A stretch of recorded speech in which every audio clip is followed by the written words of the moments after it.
नमस्कार। आज हम गणित के सबसे शानदार प्रूफ्स में से एक की पर्दे खोलने जा रहे हैं। इसको एक जासूसी कहानी की तरह समझिए, जहां हम सिर्फ तर्क के दम पर एक सदियों पुराने रहस्य से पर्दा उठाएंगे। तो हमारा ये केस इस एक सवाल से शुरू होता है।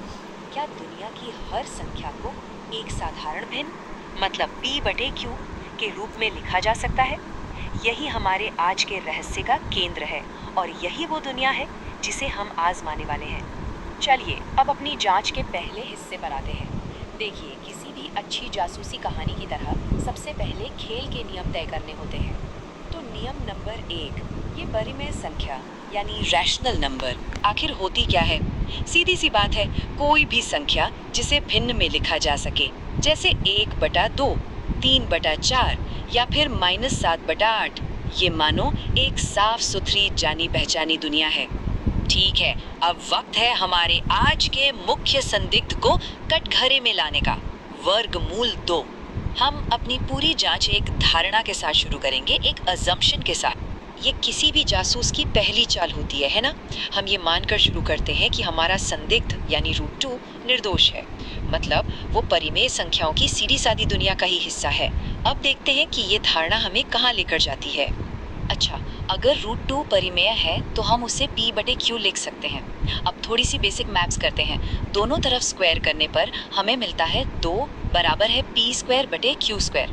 और इसको थोड़ा और सरल करें तो हमें मिलता है हमारा पहला बड़ा सबूत, p² बराबर है 2q²। इस समीकरण को याद रखिएगा, ये बहुत ज़रूरी है। लेकिन आगे बढ़ने से पहले एक ऐसा नियम है जो कभी कभी नहीं टूटना चाहिए। हम ये मानकर चल रहे हैं कि हमारा भिन्न p/q अपने सबसे सरल रूप में है। इसका मतलब p और q में कोई कॉमन फैक्टर नहीं है, जैसे 4/8 नहीं बल्कि 1/2। ये नियम इस पूरी जांच की रीढ़ है, इसे बिल्कुल मत भूलिएगा।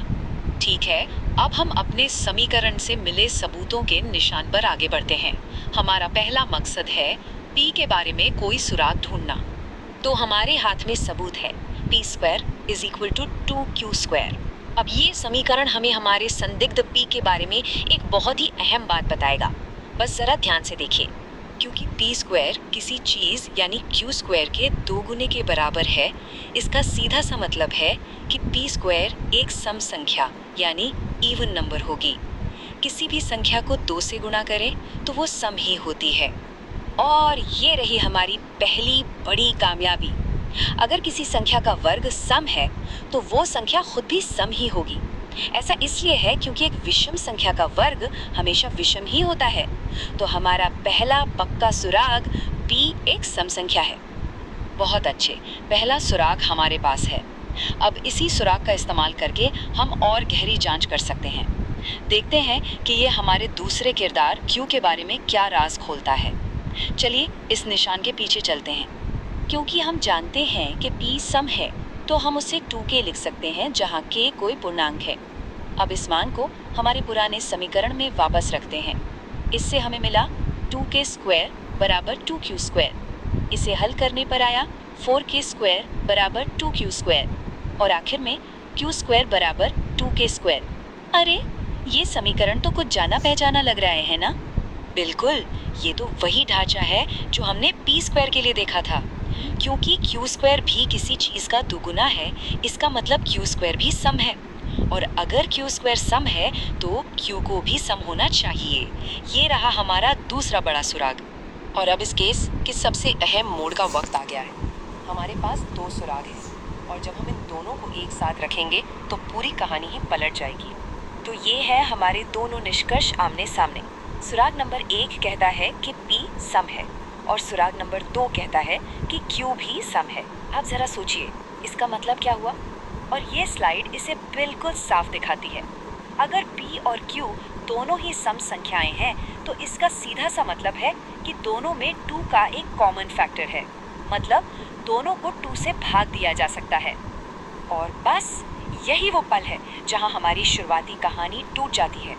याद है हमारा वो सबसे ज़रूरी कभी न टूटने वाला नियम कि p/q अपने सबसे सरल रूप में है।